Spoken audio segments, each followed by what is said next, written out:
Magalak tayong lahat, si Yesu Kristo'y nabuhay, nanaig sa kamatayan. Aleluya, aleluya. Panginoon ang naghirang sa tinubos niyang bayan. Nagpupuring mga hinirang, masayang nagdiriwang. Magalak tayong lahat, si Jesu Kristo'y nabuhay, nanaig sa kamatayan. Aleluya, aleluya.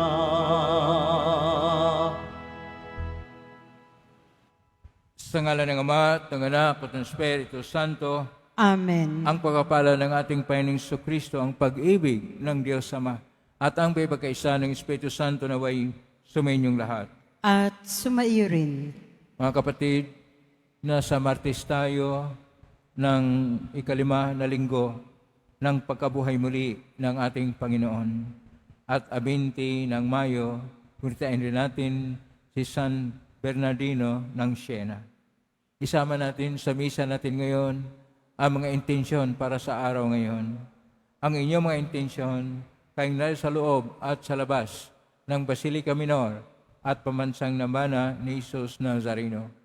Ang mga intensyon na manikiisa sa atin sa mitan ng live streaming through Facebook Live, YouTube, X, Instagram, TikTok, TV Maria, at iba pang social media dito sa ating bansa at sa iba't ibang dako ng mundo.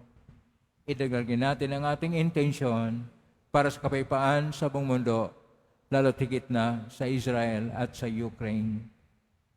Mga minamahal kong mga kapatid, sa gawa ng mga apostol, dahil sa galit ng mga Hudyo, ay pinagbabato si San Pablo at ang akala nila siya ay namatay na at iniwan. Sa ating Ebanghelyo ni San Juan, tayo ay tinatawag ng ating Panginoon na maging instrumento ng kapayapaan. Sa buhay natin, ngailangan tayo ng tunay na kapayapaan ayon sa diwa ng Ebanghelyo ng ating Panginoon. Ngunit sa mga sandali na dahil sa ating karapukan at kahinaan tayo nagkasala, dumalo po tayo sa maing Panginoong nagpapatawad ng lubos. Sinugong tagapagpagaling sa mga nagsisisi, Panginoon, kaawaan mo kami. Panginoon, kaawaan mo kami. Dumating na tagapag-anyayang mga makasalanan ay magsisi, Kristo, kaawaan mo kami. Kristo, kaawaan mo kami. Nakaluklok ka sa kanan ng Diyos Ama para ipamagitan kami. Panginoon, kaawaan mo kami. Panginoon, kaawaan mo kami. Kaawaan tayo na makapangyarihang Diyos. Patawarin tayo sa ating mga kasalanan at patnubayan tayo sa buhay na walang hanggan. Amen. Manalangin tayo. Ama naming makapangyarihan, sa pagkabuhay ng iyong minamahal na anak, kami ay binibigyan mo ng buhay na walang wakas. Pagkalooban mo kami ng pananalig at pag-asang matatag upang huwag naming pag-alinlanganan ang katuparan ng pangako mong batid naming mangyayaring tiyakan sa pamamagitan ni Jesucristo kasama ng Espiritu Santo magpa sa walang hanggan. Amen. Magsiupo ang lahat. Pagbasa mula sa mga gawa ng mga apostol. Noong mga araw na iyon, may mga Hudyong dumating doon mula sa Antioquia at Iconio. Sinulsulan nila ang mga tao laban kay Pablo at kanilang binato siya. Pagkatapos, kinaladkad siya sa labas ng bayan sa pag-aakalang patay na. Subalit nang paligiran siya ng mga alagad, nagtindig si Pablo at pumasok sa lungsod. Kinabukasan, nagtungo sila ni Bernabe sa Derbe. Ipinangaral ni na Pablo at Bernabe ang mabuting balita sa Derbe at marami silang nahikayat na maging alagad. Pagkatapos, nagbalik sila sa Listra, sa Iconio at sa Antioquia ng Pisidia. Pinatatag nila ang kalooban ng mga alagad at pinagpayuhan na manatiling tapat sa pananampalataya. Magdaranas muna tayo ng maraming kapighatian bago makapasok sa kaharian ng Diyos. Turo nila sa kanila. Sa bawat simbahan, humirang sila ng matatandang mamamahala at matapos manalangin at mag-ayuno, ang mga ito'y itinagubili nila sa Panginoon na kanilang pinananaligan. Tinahak nila ang Pisidia at nakarating ng Panpilya. Ipinangaral nila sa Perga ang salita ng Diyos at pagkatapos ay bumaba sila sa Atalya. Mula roon, naglayag silang pabalik sa Antioquia. Dito sila nagsimula ng gawaing ginanap nila matapos nilang itagubilin sa pagkalinga ng Diyos. Pagdating doon, tinipon nila ang mga kaanib sa simbahan at isinalaysay ang lahat ng ginawa ng Diyos sa pamamagitan nila at kung paanong binuksan niya ang daan upang makapanampalataya ang mga hentil. At mahabang panahon silang nanatili roon kasama ng mga alagad. Ang salita ng Diyos. Salamat sa Diyos. Talastas ng mga tao, dakilang paghahari mo. Talastas ng mga tao, dakilang paghahari mo. Magpupuring lahat sa iyo, o Panginoon, ang iyong nilalang. Lahat mong nilikha ay pupurihin ka't pasasalamatan. Babanggitin nilang tunay na dakila ang iyong kaharian at ibabalitang tunay kang dakila't makapangyarihan. Talastas ng mga tao, dakilang paghahari mo. Dakila mong gaway upang matalastas ng lahat ng tao. Mababatid nila ang kadakilaan ng paghahari mo. Ang paghahari mo'y sadyang walang hanggan, hindi magbabago. Talastas ng mga tao, dakilang paghahari mo. Aking pupurihin ang Diyos na Panginoon. Di ko tutugutan sa ngalan niyang banal.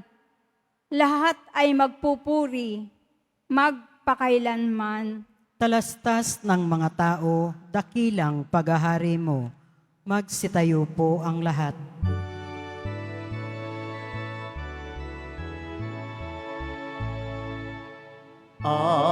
Alleluia, Alleluia,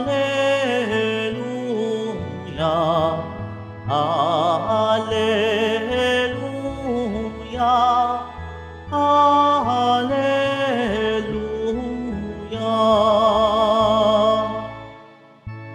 Si Kristo'y laang magtiis, nang tagumpay ay makamit, at sumaatin ang langit. Alleluia, Alleluia, Alleluia, Alleluia.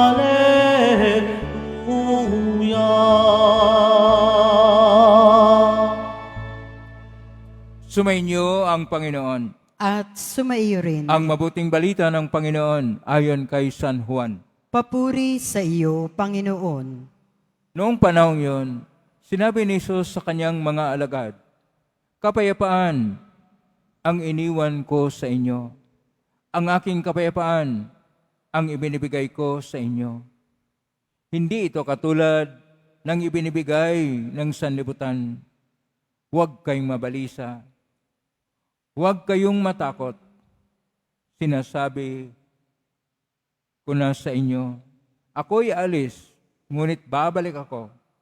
Kung iniibig ninyo ako, ikagagalak ninyo ang pagpunta ko sa Ama, sapagkat dakila ang Ama kaysa akin. Sinasabi ko na ito sa inyo bago pa mangyari, upang kung mangyari na, kayo'y manalig sa akin. Hindi na ako pakahahaba ng pagsasalita sa inyo, sapagkat dumarating na ang pinuno ng sanlibutan ito. Wala siyang kapangyarihan sa akin, subalit dapat makilala ng sanlibutan na iniibig ko ang Ama, at ang ginagawa ko'y ang iniutos niya sa akin. Ang mabuting balita ng Panginoon. Pinupuri ka namin, Panginoong Heso Kristo. Magsiupo ang lahat. Isang mapagpalang araw po sa inyong lahat. Purihin po natin ang ating pong Isus Nazareno. Nasa Martes tayo ng ika-5 na linggo ng pagkabuhay muli ng ating Panginoon.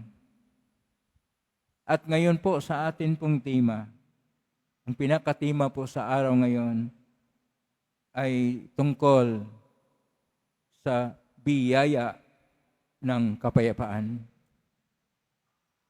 Ang biyaya ng kapayapaan ay hindi gaanong matanggap ng mga Hudyo, kaya kinaladkad nila si San Pablo na halos naiwan ng mamatay. Buti na lang siya ay sinagip ng mga Kristiyano at nagpatuloy siya sa kanyang pagpapahayag ng mabuting balita ng Panginoon. Sa ating Ebanghelyo ni San Juan, Kapitulo 14, versikulo 27 hanggang 31, sa versikulo 27 at sumusunod, inuulit-ulit po ng ating Panginoon, sinasabi niya, kapayapaan ang iniiwan ko sa inyo. Ang aking kapayapaan ang ibinibigay ko sa inyo. Ito yung napakalagang mensahe ng ating Panginoon dahil siya ay, ito yung Kapitulo 14 ng Ebanghelyo ni San Juan. Ito yung panahon na nagkaroon siya ng huling habilin pagkatapos ng huling hapunan kasama kanyang mga apostol at siya naghugas ng mga paa. At sinasabi niya, darating na ang kapangyarihan ng sanlibutan ito. Ibig sabihin, daharapin na siya, magkaroon na siya ng paghihirap sa kamatayan ng cross, at siya ay mabuhay muli.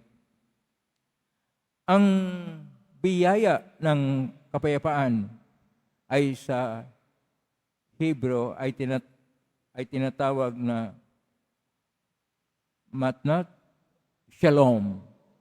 Shalom, hindi lang po ito ordinaryo na kapayapaan. Balikan po natin yan yung salita na yan. Pero ang ginagamit sa ating ebanghelyo ngayon at sa ating unang pagbasa ay ang koinoko na Grigo. Sa koinoko na Grigo, ang biyaya ng kapayapaan ay tinatawag na Duro Irini. Na sa Latin naman, Donum Pacis. O sa English, the grace or the gift of peace. Ito ay ilang ulit din makita natin sa Biblia ang tungkol sa kapayapaan. 429 times. 429 na ulit sa Biblia ang salitang kapayapaan. At ito ay maganda rin nating tingnan sa ating panahon ngayon na maraming kaguluhan. Dito na rin sa Pilipinas, pagkatapos ng eleksyon, ay nakita natin na parang hindi pa gaanong mapayapa ang lahat. At ang mga darating na mga araw at buwan, mayroon pang mga kaguluhan at may nagsabi pa na idaan sa bloodbath. Ibig sabihin, kaguluhan ang lahat. Kaya tama yung maglaynilay tayo tungkol sa kapayapaan. Kung tayo maglaynilay tungkol sa kapayapaan, atin pong malaala na noong April 11, 1963, a 11 ng Abril, 1963, si Papa San Juan XXIII ay sumulat ng isang encyclical na ang kanya pong paksa ay Pacem in Terris, o sa ating salita, kapayapaan sa mundo. Ito yung kanyang inahatid sa atin ang pagtuturo tungkol sa doktrina ng kapayapaan, na ang kapayapaan ay nababatay una sa katotohanan, pangalawa sa hustisya, pangatlo sa pag-ibig, at pang-apat sa tunay na kasarinlan o kalayaan ng tao. At pangalawang at pinakamalagang antas, dapat din ang lahat ng mga iba't ibang grupo, mga organisasyon, at lalo na ang pamahalaan, dapat ay maging instrumento sa pagtaguyod ng kapayapaan.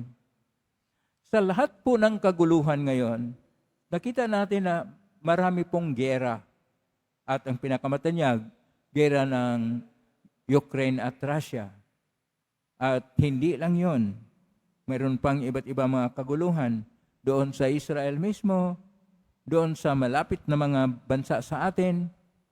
Hindi lang po makita natin bakit kaya sa West Philippine Sea ay mayroon ng unti-unting paggalaw at mauwi ito sa kaguluhan.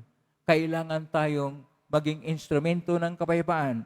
Sapagkat sinasabi ng ating Panginoon, versikulo 27 at sumusunod, ngayon sa Ebanghelyo ni San Juan, Kapitulo 14, kapayapaan ang iniiwan ko sa inyo. Ang aking kapayapaan ang binibigay ko sa inyo. Hindi ito katulad ng ibinibigay ng sanlibutan. Ano po yung kapayapaan ng sanlibutan? Noong kapanahonan ng ating Panginoon, mayroong tinatawag na Pax Romana. Kapayapaan sa Roman Empire.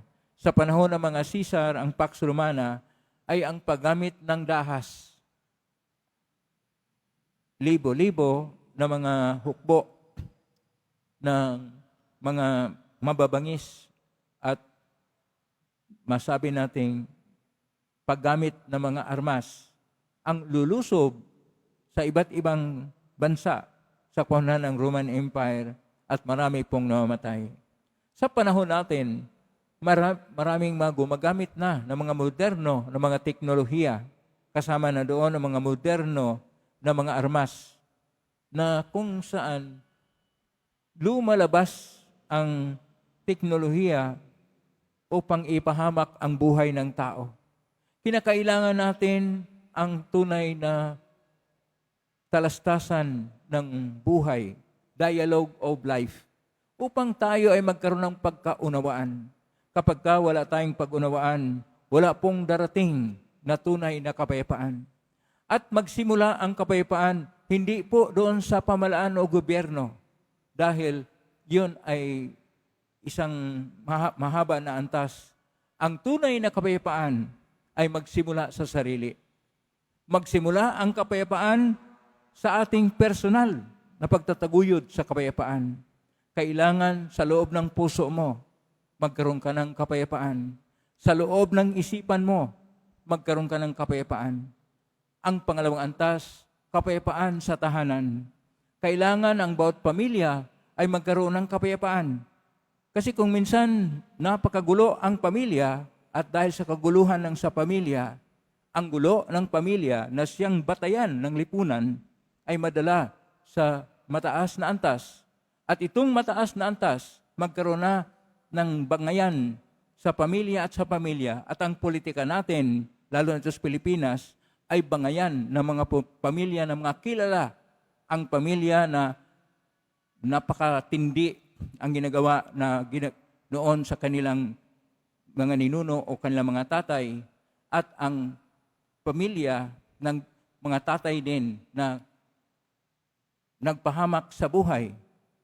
At yun ang sa bangayan ng pamilya, mayroong mga suporta sa iba't ibang mga politiko, at dahil doon, wala tayo makikita na kapayapaan. Paano po tayo magkaroon ng kapayapaan? Una, upang tayo magtaguyod ng kapayapaan, kailangan muna magkaroon tayo ng pagkalma, pagkaroon ng kapanatagan at kapayapaan sa loob ng ating sarili at sa loob ng ating isipan. Tanggalin natin ang mga ingay sa loob ng ating isipan at ang mga kaguluhan sa loob ng ating mga puso. At upang tayo magkaroon ng tunay na kapayapaan, simulan natin ang pag-ugnay sa Diyos. Pangalawa, kailangan gawing simple ang ating buhay. Kapag mayroon tayong hinahangad at maraming ambisyon sa buhay, yun ang simula at mitsa ng gulo. Dahil napakataas ang ating ambisyon at hindi tayo makatanggap kung ano-ano sa buhay. Kailangan simple na pamumuhay. At tanggapin natin anuman ang nasa buhay natin. Huwag tayong magnanais kung ano pang sa buhay. Focus tayo sa mga importante at esesyal pangailangan ng buhay. At atin pong i-minimize ang ating mga pag-aari at gustong makamtan sa buhay. Pangatlo, kailangan tayong magkaroon ng edukasyon tungkol sa katarungan o hustisya sa pagkapantay-pantay at sa kapayapaan na dapat nating simulan, hindi lang sa ating sarili, doon sa tahanan at sa mga kilusan at mga grupo at mga kung anumang komunidad na nandoon tayo, upang magkaroon tayo ng sistema na kung saan atin pong maharap anuman ang mga inustisya at anuman ang mga tunay na ugat ng kawalan ng kapayapaan o kaguluhan. Sapagkat ang ugat ng kaguluhan ay nasa puso ng tao o nasa loob ng tahanan o dili kaya nasa loob ng kung saan ka nagtrabaho o saan ka pumupunta. Kailangan tanggalin natin ang ugat ng kaguluhan. Pang-apat, kailangan natin na kung anuman ang ating trabaho, anuman ang orientasyon ng ating buhay, ay ating gamitin upang tayo'y maging instrumento ng kapayapaan. At pagtataguyod nito, kailangan sama-sama tayong magtayo ng isang bansa na mapayapa sa pamamagitan ng pagtutulungan sa isa't isa, hindi sa mga personal na interest, bagkos sa isang pagtingin sa kabutihan para sa lahat, at yon ang kailangan natin, ang kapayapaan. Panglima, atin pong baguhin ang mga bangayan, ang mga konflikto na sa buhay natin, dahil tao lang tayo. Wala naman taong perpekto. Kailangan natin ang pag-unawa at pagtanggap sa isa't isa. Kailangan natin ang habag na sila ay pakisamahan. Kailangan natin na magkaroon tayo ng pag-engage, ng constructive na pagbabago upang ang mga relasyon sa isa't isa ay para sa pagtaguyod at pagbuklod ng sambayanan na babatay sa kapayapaan.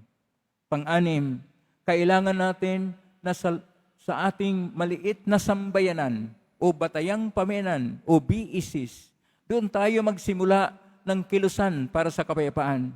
At atin pong tingnan at paano tayo gumagawa ng kapayapaan, programa sa kapayapaan. At mahalaga yung Pacem in Terris or Peace on Earth na encyclical ni John the 23rd, dahil yun ay nagturo sa atin paano tayo gagawa ng isang kilusan para sa kapayapaan. Pangpito, atin pong baguhin ang mga estruktura na mali sa ating sambayanan. Kasi kung minsan sa mga estruktura ng sambayanan na walang hustisya o dili kaya walang pagrespeto sa kalikasan o kaya ng lamang sa kapwa o hustisya na walang pagtanggap sa kapwa-tao, kailangan natin baguhin ito upang wala ng kagaluhan, wala ng mga inustisya, wala ng bangayan, wala ng pagtingin mawala ng hindi pagtanggap sa kapwa at ating itaguyod ang hustisya at ang kapayapaan. Pangwalo, atin pong ibahin ang mga kwento ng ating sambayanan. Huwag tayong magpapahalaga sa pagpaparami ng armas o dili kaya ang pagdala ng mga armas na siyang nakakamatay. Bagkus tayo maging instrumento ng pagtanggap at pag-unawa at pagkaroon ng kapayapaan sa isa, kailangan natin ang edukasyon tungo sa pagkaunawaan at ang mga peace initiatives, ang mga pagsimula ng mga kilos sa kapayapaan at mga peace talks o yung pagkaroon ng pagkilos para magkaroon ng pag-unawaan ang iba't ibang grupo na hindi nagkunawaan. Pangsyam, magkaroon tayo ng isang paggamit sa ating musika, sa ating mga arti, sa mga sining at mga kultura. Gamitin natin ito para sa kapayapaan. Sapagkat nakita po natin, maski sa mga cartoons, maski sa mga palabas, o kaya kung ano man ang makikita natin sa Facebook, sa Instagram, sa TikTok, o anumang mga gamit doon, mga apps, ay marahas. Kailang iwasan natin upang ang tao ay magsimula na magkaroon ng pagtataguyod sa pamamaraan ng kapayapaan. At pangsampo, mag-create tayo ng mga support structures para sa pagsabuhay ng kapayapaan at katarungan. Sapagkat hinahanap lagi natin ang kapayapaan. Wala pong kapayapaan kapag walang katarungan o hustisya. At wala ring hustisya kapag hindi natin isinasabuhay ang pag-ibig. At walang tunay na pag-ibig kung hindi tayo umibig ayon sa kautusan ng Diyos na nagsabi, ibigin ang Diyos higit sa lahat at mahalin ang kapwa kay ng pagmamahal sa sarili. Yun pong 10 na dapat nating gawin upang tayo maging instrumento ng kapayapaan. Bawat isa sa atin ay misyonero at misyonera ng kapayapaan.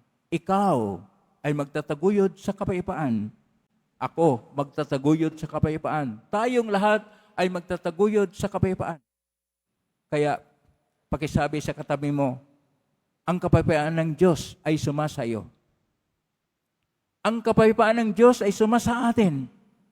At tayo ay maging instrumento upang dalhin natin ang tunay na kapayapaan sa ating mundo. Amen? Purihin natin ang Diyos.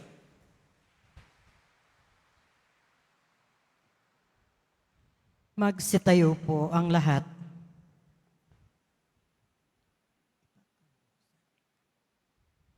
Minamahal kong mga kapatid, ang pinakadakilang handog sa atin ng ating Panginoong muling nabuhay ay ang kapayapaang hindi maibigay ng mundo. Sa ngalan niya, hingin natin sama ang lahat ng ating mga pangailangan at atin pong itutugon. Panginoon, ipagkaloob mo sa amin ang iyong kapayapaan. Panginoon, ipagkaloob mo sa amin ang iyong kapayapaan. Ang mga pinuno ng simbahan, naway magsikap na itaguyod ang lahat ng tao tungo sa pagkakaunawaan, pagtutulungan, at kapayapaan. Manalangin tayo. Panginoon, ipagkaloob mo sa amin ang iyong kapayapaan. Ang mga mamamayan ng lahat ng bansa, naway magtaguyod ng katarungan at kapayapaan. Manalangin tayo. Panginoon, ipagkaloob mo sa amin ang iyong kapayapaan. Ang mga naliligalig, natatakot, at nababagabag, naway makatagpo ng tunay na kapayapaan at kaligayahan. Manalangin tayo. Panginoon, ipagkaloob mo sa amin ang iyong kapayapaan.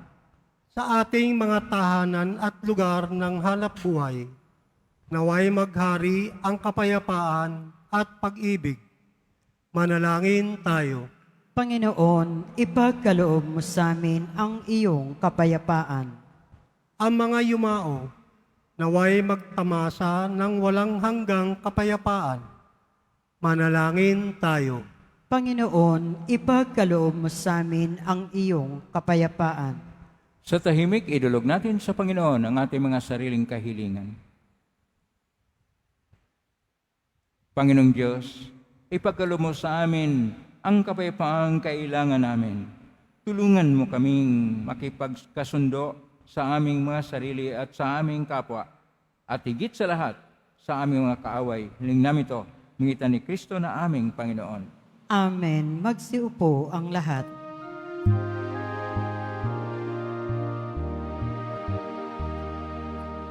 Alleluia,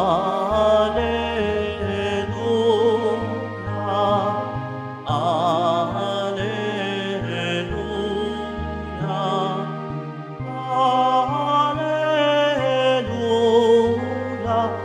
Alleluia, Alleluia, Alleluia. Ang lupa'y nayanig, ito rin ay tumahimik, nang ang poon ay tumindig bilang hukom natin. Alleluia, Alleluia, Alleluia, Alleluia, Alleluia. Magsitayo po ang lahat. Manalangin kayo kapatid upang paghahain natin ay kalugdan ng Diyos amang makapangyarihan. Tanggapin nawa ng Panginoon itong paghahain sa iyong mga kamay, sa kapurihan niya at karangalan sa ating kapakinabangan at sa buong sambayanan niyang banal. Ama naming lumikha, tanggapin mo ang mga alay ng iyong sambayanang natutuwa, ang pagkabuhay ng iyong anak na nilob mong aming ikatwa ngayon, ay pagbubungahin mo ng galak na mananatili sa amin habang panahon. Sa pangitan niya kasama ng Espiritu Santo, magpa sa walang hanggan. Amen. Sumainyo ang Panginoon. At sumaiyo rin. Itaas sa Diyos ang inyong puso at diwa. Itinaas na namin sa Panginoon. Pasalamatan natin ang Panginoong ating Diyos. Marapat na siya ay pasalamatan. Ama ng kapayong tunay nga marapat ni kay aming pasalamatan ngayong ipinagdiriwang ang paghahain ng Mesiyas, ang maamong tupa na tumubos sa aming lahat. Naghahaing walang humpay ang anak mong minamahal upang magkasalo-salo ang tanan sa piging na iyong buhay. Hindi na mamatay ang inihain sa krus. Ang sa krus ipinakoy buhay lagi bilang handog. Kaya kaysa namang yan siya awit ng papuri siyang pay sa kalangitan, kami nagbubunyi siyang kadakilaan. Santo, Santo, Santo, Panginoong Diyos ng mga hukbo, napupuno ang langit at lupa ng kadakilaan mo. O sana sa kaitaasan, pinagpala ang naparirito sa ngalan ng Panginoon. O sana sa kaitaasan, magsiluhod po ang lahat. Ama naming banal, ikaw ang bukal ng tanang kabanalan. Kaismitan ng Espiritu ng banal na makaloob na ito upang para sa aming maging katawan at dugo ng aming Panginoong Kristo. Bago niya pinagtiisan ko sang loob na maging handog, hinawakan niya ang tinapay, pinasalamatan kanya, pinaghati-hati niya yon, iniabot sa kanyang malagad at sinabi, "Tanggapin ninyong lahat ito at kanin. Ito ang aking katawan na ihandog para sa inyo."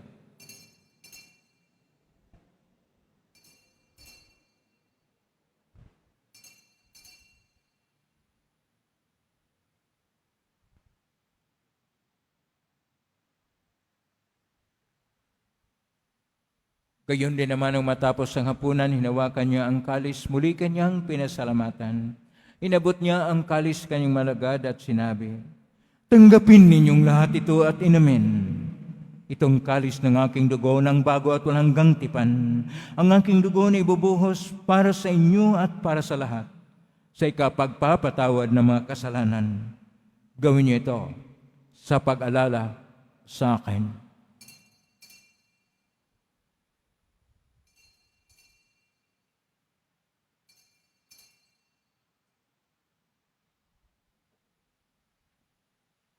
Magsitayo po ang lahat.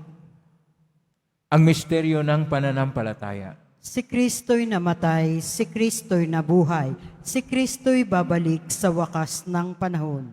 Ama, ginagawa namin ngayon ang pag-alala sa pagkamatay at ng pagkabuhay ng anak, kahit naalay namin sa iyo ang tinapay nagbibigay buhay at ang kalis na nagkakaloob ng kaligtasan. Kami nagpapasalamat dahil kami narapat na tumayo sa harap mo para maglingkod sa iyo. Isinasamo namin kami magsasalo-salo sa katawan at dugo ni Kristo ay mabuklod sa pagkakaisa sa pamagitan ng Espiritu Santo. Ama, lingapin simbahang laganap sa buong daigdig. Pususin mo kami sa pag-ibig, kaisa ni Leon XIV na aming Papa at ni Jose na aming Obispo at ng Tanang Kaparian. Alalahanin mo rin mga kapatid naming nahimlay, may pag-asang sila muling mabuhay, ganyan lahat ng mga pumanaw. Kawaan mo sila at patuloyin sa iyong kalimanagan. Kawaan mo dapatin kaming lahat na makasalo siyang buhay na walang wakas. Kaisa ng mahal na Birhen Maria na Ina ng Diyos, ng kabiyak ng puso niyang San Jose, kaisa ang mga apostol, ni San Juan Bautista, ni San Roque, ni San Lorenzo Reyes de Manila, ni San Pedro Calungsod at ang lahat ng mga at ni San Bernardino ng Siena at ng lahat ng mga banal na muhay Diyos daigdig ng kalugod-ugod sa ima ipagdiwang nawa namin ang pagpuri sa karangal mo sa pangitan niya anak na aming Panginoong Jesucristo.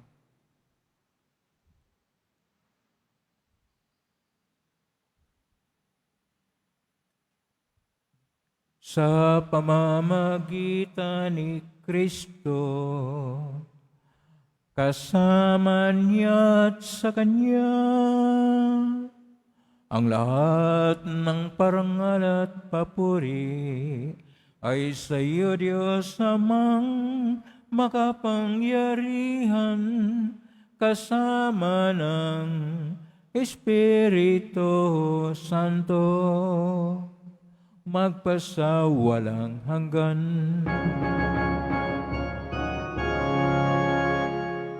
Amen. Amen. Amen.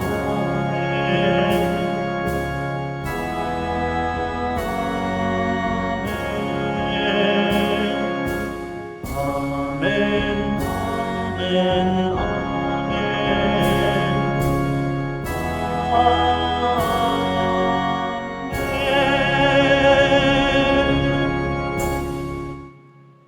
Sa tagubilin ng galing na utos sa turo ni Isus sapay natin at Diyos, ipahayag natin ng lakas loob. Ama namin, sumasa langit ka, sambahin ang ngalan mo. Mapa sa amin ang kaharian mo, sundin ang lumot sa lupa para nang sa langit. Bigyan mo kami ngayon ng aming kakanin sa araw-araw at patawarin mo kami sa aming mga sala para nang patawad namin sa nagkakasala sa amin at huwag mo kaming ipahintulot sa tukso at iadya mo kami sa lahat ng masama. Hinihiling namin kami iadya sa lahat ng masama, pagkaluban ng kapayapaan araw-araw, iligtas sa kasalanan at sa lahat ng kapahamakan, samantalang aming pinanabikan ang dakilang araw ng pagpapahayag ng tagapagligtas naming si Jesucristo. Sapagkat iyo ang kaharian at ang kapangyarihan at ang kapurihan magpakailanman. Amen. Panginoong Jesucristo, sinabi mo si mga apostol, kapayapaan ang iniiwan ko sa inyo, ang aking kapayapaan na binibigay ko sa inyo. Tunghayan mo ang aming panampalataya at huwag ang aming pagkakasala. Pagkalooban mo kami ng kapayapaan at pagkakaisa ayon siyang kalooban, kasama ng Espiritu Santo, magpa sa walang hanggan. Amen. Ang kapayapaan ng Panginoon ay laging sumainyo. At sumaiyo rin. Magbigayin kayo ng kapayapaan sa isa't isa. Kapayapaan sa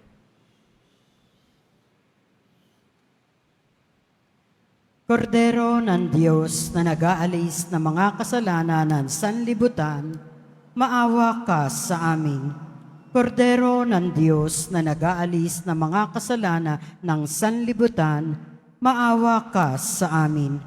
Kordero ng Diyos na nag-aalis ng mga kasalanan ng sanlibutan, ipagkaloob mo sa amin ang kapayapaan. Magsiluhod po ang lahat. Ito ang kordero ng Diyos. Ito ang nag-aalis na makasalanan ng sanlibutan. Mapalad ang mga inaanyayahan sa piging ng kordero. Panginoon, hindi ako karapat-dapat na magpatuloy sa iyo, ngunit sa isang salita mo lamang ay gagaling na ako. Ipagsanggit pa ni Kristo.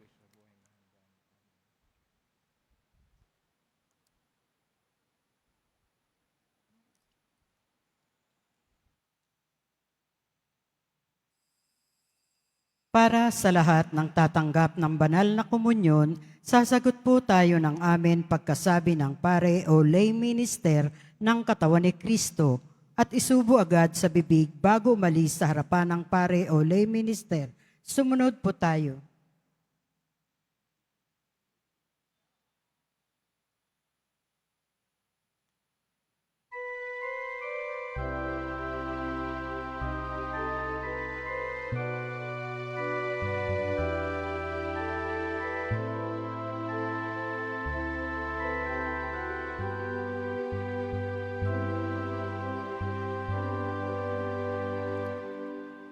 Kailanpaman di mawawalay pag-ibig ko sa inyong tapat patunay. Kailanpamay huwag mabahala pagkat kapiling ako't rina. Di na mag-iisa, nangangamba, namumuli na. Kayo'y aking hinango, muling sinuyo sa aking puso.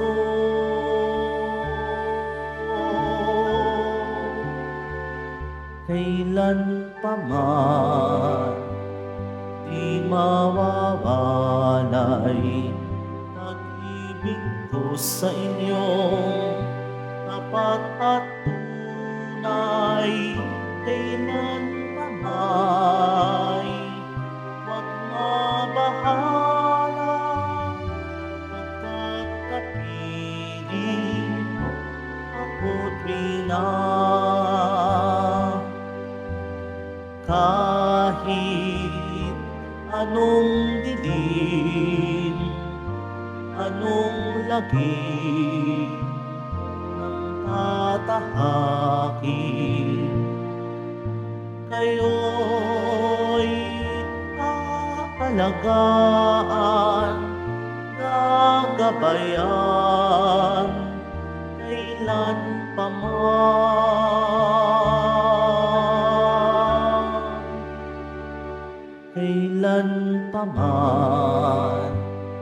di mawawalay pag-ibig ko sa inyong tapat at tunay.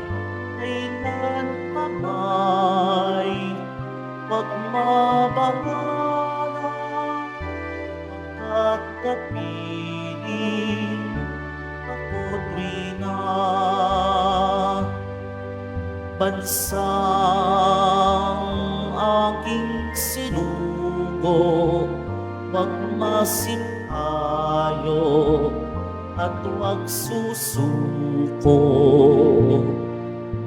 Kayo'y pangungunahan, pagsasanggalang, kailanpaman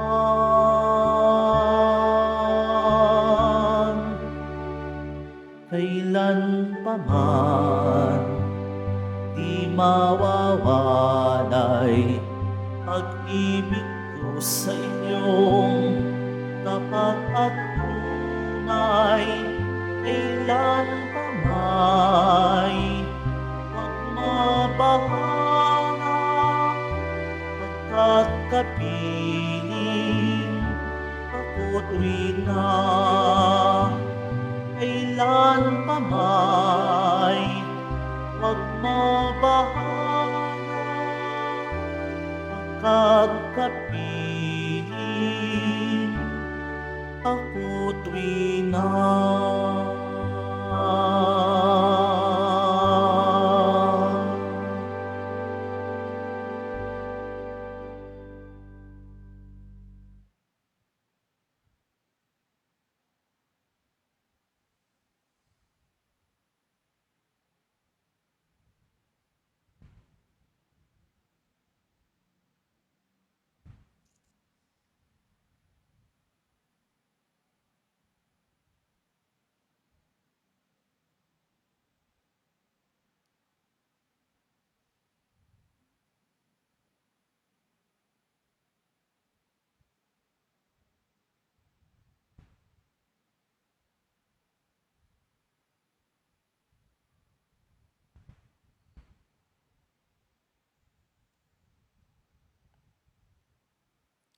Announcement.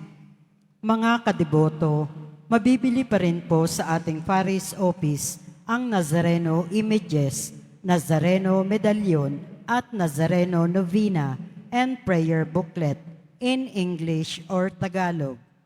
Pagkatapos ng misa, wiwisikan po ang lahat ng banal na tubig. Pinakikiusapan ang lahat na manatili lamang muna sa inyong mga lugar. Tanging sa Quezon Boulevard o Plaza San Juan lamang ang labasan ng lahat. Sumunod po tayo. Maraming salamat po sa inyong pagdalaw at pagsisimba sa Basilica Minor at Pambansang Dambana ni Jesus Nazareno. Magsitayo po ang lahat. Manalangin tayo. Ama naming mapagmahal, tunghayan mo at lingapin ang iyong sambayanan na minarapat mong makinabang sa piging ng pangmakilanman. Ipagkaloob kami maluwalhating makarating sa pagkabuhay na magtatampok sa amin sa iyong piling. Sa pangitan ni Kristo kasama ng Espiritu Santo, magpa sa walang hanggan. Amen. Maraming salamat po sa iyong pagdalaw sa tahanan ng ating pong Isus Nazareno. Kay mga narito, kay may organize sa iba't ibang social media platform na posting sa iba't ibang paraan, naway ang inyong panalangin ay dinggin ng pong Isus Nazareno. Salamat po sa lahat, nagbigay ng tulong at donasyon sa Quiapo Church, so makatulong ang Quiapo Church, sa kapwa natin mahirap at nangailangan. Salamat po sa inyong tulong, pagpalain ko pa yung Diyos. Salamat sa lahat mga naglilingkod ngayon, pagpalain ka lagi ng pong Isus Nazareno. Prakpakan po natin lahat ng mga naglilingkod, lahat ng mga narito, lahat ng tumutulong sa atin, nakiisa sa atin. Naway ang Diyos ay magbigay sa inyo ng pagpalang siksik, liglig at nag-uumapaw. Kapayapaan, ito ang kinakailangan natin ngayon at sa modernong panahon. Kailangan tayong magtataguyod ng kapayapaan upang ang Diyos ng kapayapaan, ang ating Panginoong Hesus na buhay muli, ay siyang magnanahan sa ating mga puso. Ngayon na po ang pasbas. Mayari po lang itaas bagay ang mga ibagay ni pasbasan. Sumainyo ang kapayapaan. At sumaiyo rin. Mahal na pong Hesus Nazareno, Niyagmas ng cross ang walang malo na pag-ibig Diyos ang katauhan, pakinggan mo ang kahilingan, lalo na para sa mga nangailangan ng iyong tulong at awa. Makamtanawa namin ang iyong kasagutan, may utang na loob na tinatanaw. Paspasan po ninyo itong maimahin at dasalan upang lalo kami manalangin at magtiwala sa pamagitan ng minisyon ito. Lalo kaming maging mapaglingkod, masunurin at tapat sa iyo, namin lahating Panginoon, magpas sa walang hanggan. Amen. Sumainyo ang Panginoon. At sumaiyo rin. Pagpalain kayo makapangyarihang Diyos, Ama at Anak at Espiritu Santo. Amen. Humayking taglay ang kapayapaan, pag-ibig at pag-asa ng Pong Hesus Nazareno. Salamat sa Diyos. Purihin natin ang ating Pong Hesus natin.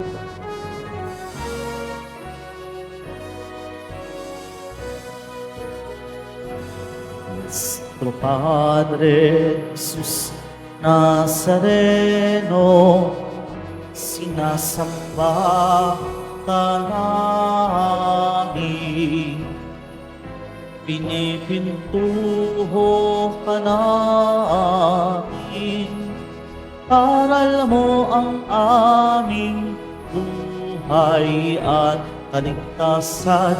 Nuestro Padre Jesus Nazareno, iligtas mo kami sa kasalanan. Ang krus mong kinamatayan ay sagisag ng aming kaligtasan. Nuestro Padre Jesus Nazareno, dinahal ka namin. Nuestro Padre Jesus Nazareno, nilulwalhati ka namin. Nuestro Padre Jesus Nazareno, dinahal ka namin. Nuestro Padre Jesus Nazareno, nilulwalhati namin.